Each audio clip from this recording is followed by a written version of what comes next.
everybody. Welcome to another episode. I'm Mike Monticello. I'm Ryan Pizlakowski. And I'm Alex Nizick. So today we're going to talk about our first impressions of the all-new 2022 Subaru WRX. We rented a WRX Limited with a 6-speed manual from the automaker for these first impressions. And, you know, here's an interesting thing. Subaru says that the WRX customers are the youngest performance car customers in the U.S. That's what they say. And I think that's why our producer, Dave, was like, okay, well, let's get two of our young bucks on the show, Ryan and Alex, to talk about this car. And then throw in old man Monty as the voice of reason. Well, boy, was that dumb, because A, no one's ever said I'm the voice of reason.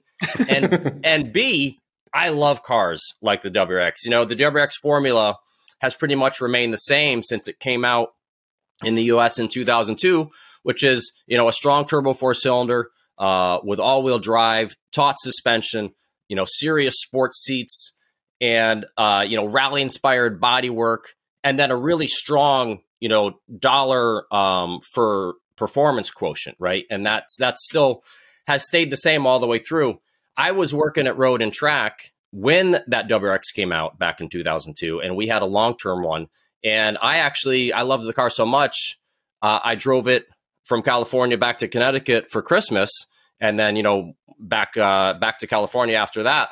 So I spent a lot of time in that car. I have a lot of history with the WRX, and it kind of has a little special place in my heart, along with cars like, the Mitsubishi Lancer Evolution that came out after that. So these kind of things really mean something to me. And folks, we're probably going to geek out a little bit, because I have a feeling these two young gentlemen also really enjoy these kind of very enthusiast-oriented vehicles. So with that, Alex, let's first talk about what's different about this 2022 WRX than the outgoing version.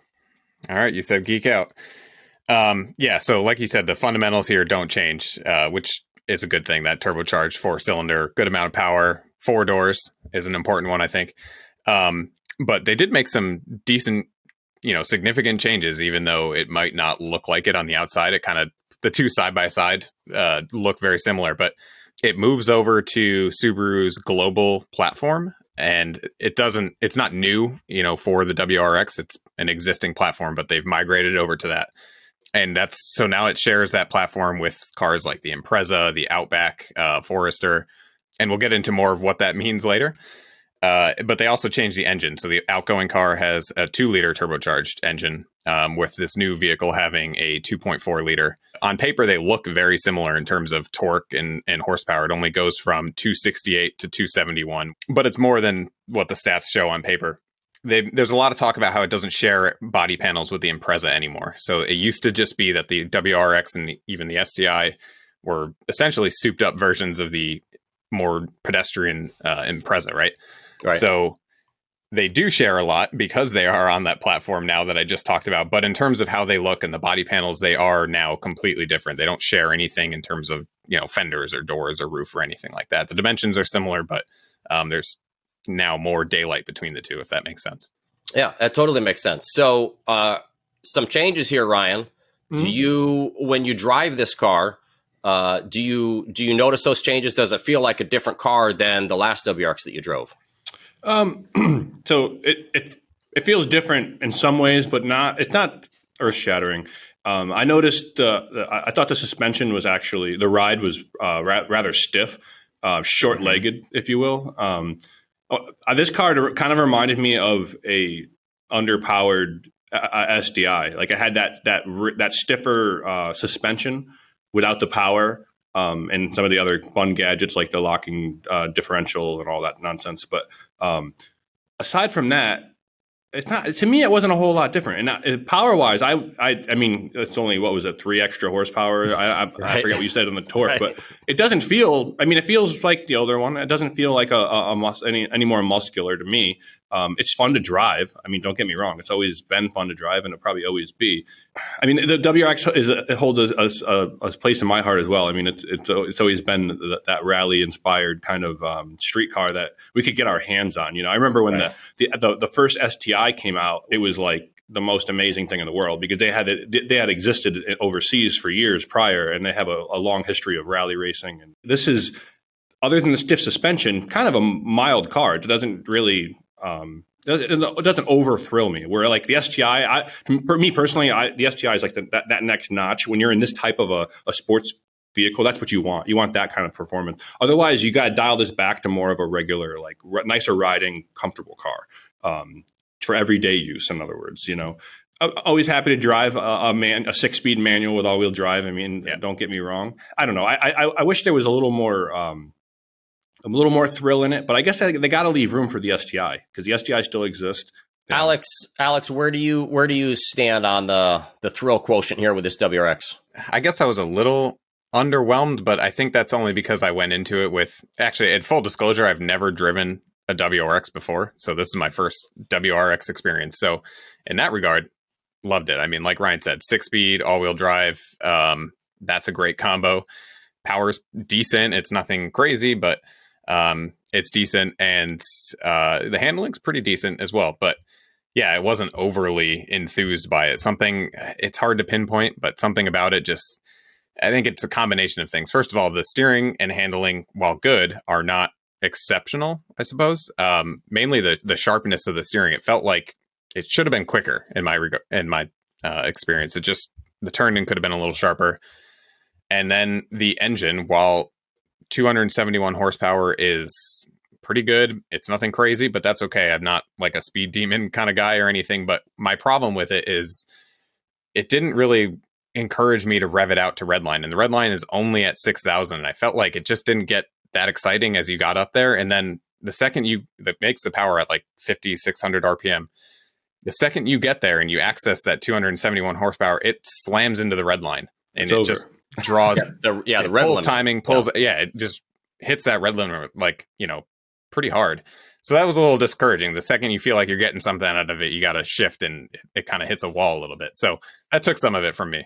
It's geared really short. It is. And I get why. I mean, for acceleration. But the thing is, I found that like first gear was in a sense almost unusable, because if you take off in first and then floor it, you're almost immediately going to hit that rev limiter, right? So that reminds me, Monty, I'm sorry. That reminds me of that first STI. First gear was useless. It was blinking. The red light was blinking at you before you could even think. I mean, you couldn't breathe because you were stuck in the seat. And I guess that's kind of maybe a heritage of just, they've always had like a short first gear, these cars, but it's almost useless. And a rally car, a true rally car does have short gearing. But I mean, so I found that I just needed to shift, into second pretty quickly in almost any kind of driving. But I just didn't feel that thrill. So now I've shifted into second, and maybe I'm a little bit low in the RPM, but then I'm flooring it and I'm just waiting for that turbo hit. And so then you're like, okay, are we picking on it because they did such a good job making a linear power delivery, or are we picking on it because it doesn't have a hard turbo hit? For me, I just never felt that thrill. I was expecting it to feel a little faster. It was good. And of course, the fact that it has a manual transmission changes so much for us, I think, as far as our driving excitement of the car. And it's a pretty good manual. Their manuals have been, in my opinion, a little notchy for years. This one is still a little notchy, but it's very, easy to find the gates when you need to. And the pedals are placed, really well for heel and towing, heel and toe downshifting, which, if you guys don't know what that is, you can look that up. But that's basically a way of rev matching on your way down. You're basically using the brake pedal and the gas pedal at the same time to match the revs to make a smoother downshift. So those are placed really well. Alex, you were still going. I think I interrupted you. Do you think it's a little too stiff for most buyers? I mean, we don't know what everyone's going to want. But to me, I see what look like younger, but, maybe outdoorsy, adventurous people driving these cars. But I'm wondering, do they really want a car that's that stiff every day? They may not want it, but I think generally the tolerance may be higher that age buying, demographic. It just they might not go into it expecting a super stiff ride, but they're like, okay, well, the rest of it's pretty good. I'll just deal with that, and more accepting of it. But I'm glad you brought up the ride, because in spirit of geeking out, I like to try to figure out what's going on with the ride. And this one is pretty interesting on this car, because when they moved over to that platform, the new Subaru platform, they say that they increased the wheel travel. So you have more articulation of the wheels at each corner compared to the outgoing car. And then you make it super stiff. So all other Subarus that we've tested that are on this platform actually excel pretty good in ride. They like the Crosstrek and the Impreza, the basic Impreza, score super well for ride. They're very comfortable and compliant. So then you take that suspension setup and you make it super stiff. And I think maybe what's happening is just when you get these really big, kind of whoops in the road, there's so much travel and the suspension so stiff that you get this really, really quick rebound. So I know when I was hitting certain things, it felt like the car was just getting tossed around quite a bit. I think the suspension, so it's that combination of a lot of travel and being super stiff that it kind of bounces the car around. Alex, I swear they said something like they made the chassis and body are stiffer. This new platform is stiffer. That they actually were able to go softer on some things, but it doesn't feel like that, right? It doesn't feel that way. And, everything I just said about the ride, that analysis is my own. I don't know. That's a working theory in my head. So still need far more time with the car to really flesh that out. But they did say that. You're right. They said they softened it up. They mounted the sway bar on the chassis instead of the subframe so that they could make that stiffer and then soften up the springs so that you get a better ride quality without sacrificing handling, basically. But I don't know. And again, I don't have a ton of WRX experience, but I certainly wouldn't call the ride soft. That's for sure. Yeah. No. One thing go ahead. Sorry. Yeah. One thing I did really like, and that's always been the case with the WRX, is you get in it and it's already in sport mode. I mean, there's no buttons, there's no, it's just you get in it and that's what you got there is what you get. And you mean you don't have to adjust any modes? You don't do anything. Yeah, it's in sport mode. You get no through fake engine noise either. Right. It still has that nice flat four boxer noise. That there's a certain noise that and for those listening, of the Boxster, the flat four is basically an opposing cylinder engine. It's flat in respect to the cylinders in the crank, and it's always had a distinct noise. The STI even more so because they left a little more noise out of it, but it still has that noise, and that's a very good thing. Mm-hmm. I really like the seats. The seats worked really well for me, really well bolstered. Like kind of this grippy suede material. I thought that part was really good. And like I said, really nice left footrest or dead pedal position. I get when you talked about the pedals are spaced really well. You're going to say the driving position, really does nice. It work pretty well even for big guys like you? It does. It's quite roomy in there. And it's laid out nicely for driving aggressively. If you're driving aggressively, it's got that hand. Yeah. The shifter's kind of tall. It's got that like older style. It looks like the STI shifter was originally like that taller with the round knob and the reverse like thing. Yeah, I don't think they've changed it. No, I like that. Because the WRX didn't always have that. That was like an STI thing. That's and then STI they brought it over kind of. Yeah. Yeah, but there are some controls that I didn't like as much. Alex, do you want to talk a little bit about which controls this is becoming kind of a Subaru thing, right? Yeah, there's two different versions. If you get the lowest level WRX, you get this 2 screen setup, a lower and an upper. And I haven't tried that, so can't really comment on that. But the car that we borrowed, it gets Subaru's, corporate, if you will, infotainment system, which is this big portrait oriented touchscreen in the center of the car that pretty much houses everything. I mean, there's still a couple hard controls I think there's a volume knob, there's temperature controls on the left side of the screen, so you don't have to dig in the screen for absolutely everything, but still they've consolidated a lot of it into that screen. And I know just getting into the climate controls are under a couple different menus, so things are, multiple steps to access heated seats or change the airflow mode or stuff like that. So my biggest was what you were kind of talking about with the seat heaters, like the fact that you have to press the seat heater button and then it brings up this other screen, and it's only going to bring up either the driver's seat heat or the passenger seat heat. You can't do both at the same time. I like to adjust. I don't usually use auto fan speed too often. I use manual fan speed, and the little arrows to adjust the fan speed up and down are so tiny. Now you make tiny icons in a stiff riding car. How are you supposed to you're trying to press things as you're right? It's like an old stagecoach or something. But I will say, we had a little bit of snow, and I got to drive it. Well, just in my driveway alone, sliding it around, and you realize how good this all-wheel drive system is. First of all, the all-wheel drive system puts the power down perfectly when it's dry. Not that that's any shock, but we get in SUVs and stuff with that are front wheel drive biased all wheel drive systems, and you take off and it spins the front tires. And this all wheel drive system works fantastically in the dry when you're pushing hard on a curvy back road, which is what this car is designed for. In the snow, you can steer it with the throttle. Maybe you guys got a little chance to do that as well. But it's forgiving. The car is forgiving, and that's kind of its rally background. As a rally car needs to be forgiving. Now, this isn't a true rally car, we know that, but some of that carries over to the street, and that's why this car, I think, has such a following. It kind of has this like point and shoot attitude to it, right? And I think it's one of the biggest advantages of this car is it's not a crazy amount of power. It's got the all-wheel drive, so like you said, it's very forgiving. You don't have to be an expert to extract a good amount of fun and performance out of this thing. Right. And that's kind of been one of its things for, I think, a long time. What do you think about this new like blacked out fender flares on this thing? Do you know what I'm talking about? I don't like it. It reminds me of the older Subaru like Outbacks with the plastic, the fenders over the plastic skirts and stuff. I would prefer it just be the sheet metal like it was. But nice, beautiful sheet metal fenders. Yeah, they're not for me. Not my style. I do like the profile, the shape. I think if that was metal, it'd be nice, but I don't like the contrasting. I mean, you could tell it's plastic. I don't like that.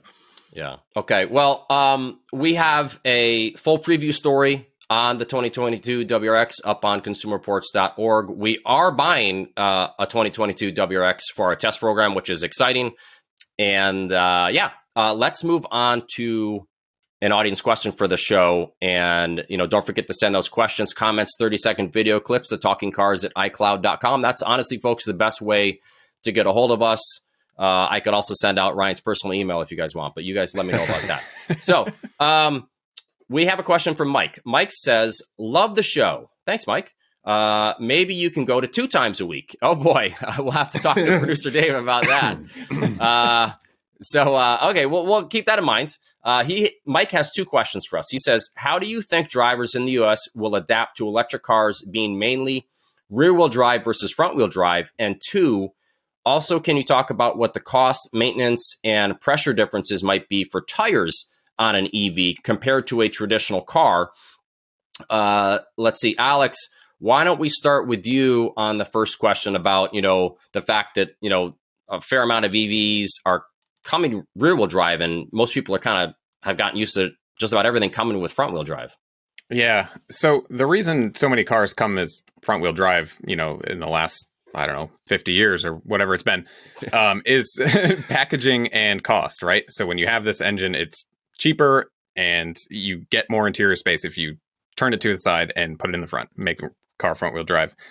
You don't really have that limitation with an EV with the battery in the floor, and you can put the motor, costs the same to put it in the front as it does in the back for all intents and purposes. So you just don't really have that. So they're migrating back to this rear wheel drive just because rear wheel drive cars tend to have better dynamics. They're a little more, yes, they're different than front wheel drive, but they are more composed and they handle a little bit better.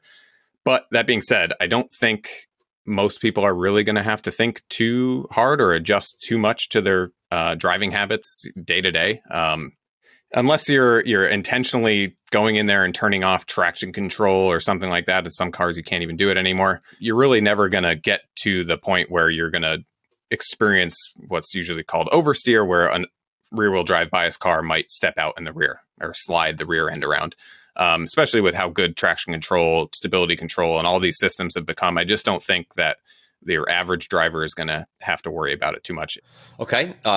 Great answer, Alex. Appreciate that. And so, Ryan, can you talk about? I mean, you're our tire guy at CR. So let's talk about cost, maintenance, tire pressures, and all that. How different is that for EVs versus regular internal combustion engine cars? Yeah. So cost. A lot of these EVs, a lot of cars in general nowadays, they're coming with these bigger wheels, big 20, 22-inch wheels with lower profile sidewalls. In general, those tires cost more. Tires aren't priced like shoes. Tires are the size changes the price. Generally, the bigger the rim size and the bigger the tire is, the price goes up. Unfortunately, so now maintenance is going to be about the same. I mean, you should always pay attention to your tires. You check them monthly for pressures, check them for cuts, dry cracking where they start to dry out. Any blemishes there. And you should check the tread depth. Now, I say that because we're seeing that EVs tend to wear tires quicker because these cars are heavier. So what this is doing is that the industry is starting to adjust. There's actually a new load range of tires that will be coming out called HL. High load capacity tires, and all that really is it's the next load range tire that will carry the same load or carry more load at the same pressure of a traditional tire. These high load tires haven't completely saturated the market yet. I mean, they're very new. What we are finding though is the tire pressures are higher actually in a lot of these EVs because they're heavier. They need to carry more weight. You put more air in the tire, right? The other big thing with EVs is rolling resistance. It's directly related to the range the vehicle can travel. Rolling resistance is how easily a tire rolls, basically. Battery electric vehicles, powertrains are super efficient. It's just an electric motor spinning a wheel. And because of that, the rolling resistance becomes even more important in these cars. It accounts for about 16% of the total energy used, the vehicle's using. So it becomes a bigger portion of energy, and it's just a more important thing for these vehicles. It's a whole new world that's kind of coming around the corner, and we're starting to follow it, and we'll see where it goes. I'm sure there'll be more on the podcast about this at some point. Okay. That's going to wrap it up for this episode. Don't forget, you can click on the links in the show notes to check out the cars and the topics that we talked about. Don't forget to send those questions, comments, 30-second video clips to talkingcars@icloud.com. Folks, thanks so much for watching, and we'll see y'all next week.